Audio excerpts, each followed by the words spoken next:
এই মুহূর্তে স্টুডেন্টের সংখ্যা 13,000 আর প্রবলেমেটিক যদি হয়ে থাকে একটা রাফলি বলে যাচ্ছি সাম টিচার্স আর বিহাইন্ড দ্য স্টুডেন্টস না হলে যাদবপুরের যে সমস্ত স্টুডেন্ট প্রত্যেকটা ভালো স্টুডেন্ট প্রত্যেকটাই সুতরাং তাদের পিছনে তারা এটাতে আস্কারা পায় যে জানে কিছু না কিছু টিচারের তারা সাপোর্ট পাবে নাম বলতে বলেন এক্ষুনি আমি নাম বলতে পারবো না তার কারণ আমার কাছে বাংলা টেলিভিশনে প্রথমবার সম্ভবত যাদবপুর বিশ্ববিদ্যালয়ের দুই প্রাক্তন উপাচার্য এই মুহূর্তে আমার সঙ্গে রয়েছেন প্রাক্তন উপাচার্য অভিজিৎ চক্রবর্তী এবং রয়েছেন প্রাক্তন উপাচার্য বুদ্ধদেব সাউ দুজনকে স্বাগত রিপাবলিক বাংলায় এবং সোজাসুজি স্বর্ণালীতে আমি অভিজিৎবাবুর সঙ্গে একাধিকবার কথা বলেছি এর আগে ওনার প্রচেষ্টা বা সেই সময়কার ছবি কিভাবে ন্যূনতম কাজ করতে গেলে কোণঠাসা করে দেওয়া হয় সেই কথা উনি বহুবার বলেছেন কিন্তু আরও অনেক কিছু বলার রয়েছে কারণ এই ছবিগুলো এতদিন পর্যন্ত সামনে আসেনি বুদ্ধদেববাবু আমি আপনাকে দিয়ে শুরু করব যে ভয়ঙ্কর কিছু ছবি দেখছি আমরা সরাসরি এই নয়া দিশার মতো আরও বেশ কিছু সংগঠন কাজ করছে যারা বাংলাদেশের জামাতি এজেন্ডাতে তাদের মানে সোকল্ড তাদেরই ভাষায় বলতে তাদের দালালি করে চলেছে আমি জানি না কোথা থেকে তাদের ফান্ড পায় কোথা থেকে ফান্ড আসে তারা এখানে বসে শুধুমাত্র আজাদ কাশ্মীর নয় যা আমাদের ভারতীয় সংবিধানের সম্পূর্ণ পরিপন্থী আজাদ কাশ্মীর শুধু নয় আজাদ গোর্খাল্যান্ড অর্থাৎ বাংলা ভাঙা দেশ ভাঙার চক্রান্ত করে চলেছে ভারত রাষ্ট্রের বিরুদ্ধে তারা লোক খেপানোর কাজ করছে এগুলো আপনারা নজরে রাখতে পারেননি কখনো আপনাদের নজরে আসেনি এগুলো হ্যাঁ নজরে তো আসেই কিন্তু যাদবপুর ইউনিভার্সিটিতে কিছু কোড অফ কন্ডাক্ট সেই অর্থে নেই স্যার যখন ভাইস চ্যান্সেলর ছিলেন তখন কোড অফ কন্ডাক্ট তৈরি করার একবার চেষ্টা করা হয়েছিল তারপরে উনি চলে আসার পর সেটা আর দীর্ঘদিনে হয়েও ওঠেনি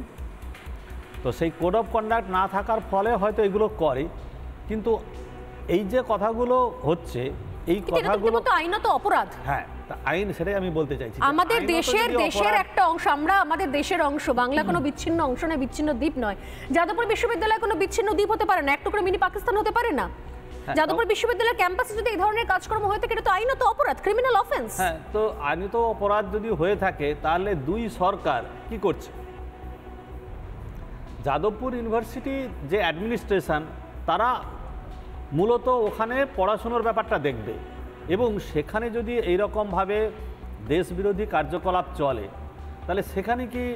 মানে সরকার তার যে ইন্টেলিজেন্স ব্যুরো আছে তারা কি চুপচাপ বসে থাকবে বা প্রশাসনিক মানে সরকারের যা সমস্ত লজিস্টিক আছে সেগুলো কেন ইউজ হচ্ছে না যাদবপুর ইউনিভার্সিটি ইনভাইট করবে তারপরে করবে তা না হলে আমি তো বলবো যে তাহলে সরকারই মনে করছে না যে এটা কোনো বেআইনি কাজ বলে না কিন্তু সরকার সব ক্ষেত্রে আপনি নিঃসন্দেহে বলছেন যে সরকার কি করছে ডেফিনেটলি সরকারের কাছে সেই প্রশ্ন তো রয়েছেই কম আমার বক্তব্য হচ্ছে যারা বিশ্ববিদ্যালয়ের উপাচার্য অধ্যাপক রয়েছেন তাদের কখনো নজরে পড়েনি তাদের কোনো মনে হয়নি যে বিষয়টাকে অ্যাড্রেস করা উচিত আলাদা করে চিঠি দিয়ে জানানো উচিত হ্যাঁ অবশ্যই সেটা হয়তো জানানো যেতে পারে কিন্তু আমি তো জানি যে অধ্যাপকদের একটা বড় অংশ জুটার একটা বড় অংশ অধ্যাপকদের তাদের উল্টে তাদের প্রশ্রয় রয়েছে ছাত্রদের ক্ষেত্রে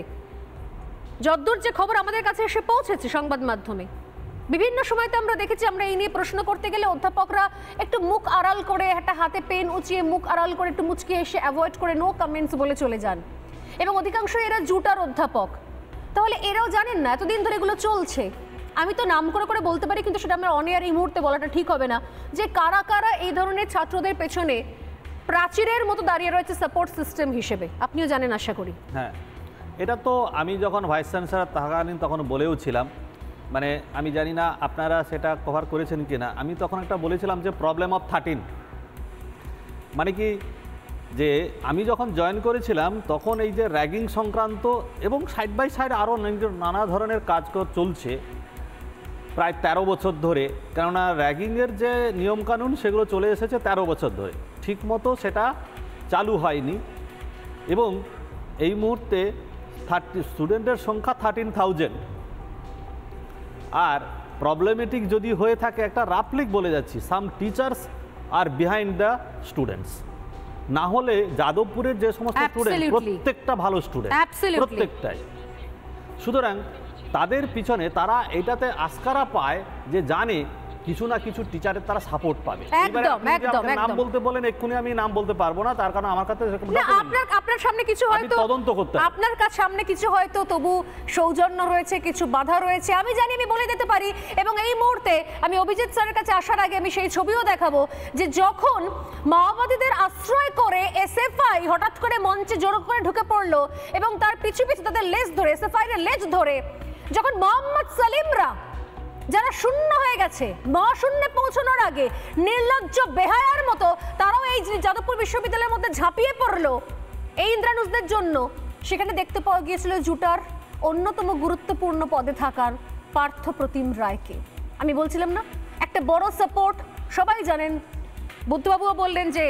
রয়েছে একটা বড় সাপোর্ট রয়েছে। এই জুটা প্রচ্ছন্ন পরোক্ষ প্রত্যক্ষ সব রকমের প্রশ্রয় দিনের পর দিন দিয়ে এসেছে, অথচ রাজ্য সরকার মনে করেনি এদের অধ্যাপকদের কখনো তলব করা উচিত। রাজ্য সরকার মনে করেনি যে এদের অধ্যাপকদের বিরুদ্ধে কোনো রকমের কোনো কেস দেওয়া উচিত। আমি জানতে চাই সত্যি সত্যি জুটার এই অধ্যাপকরা এদের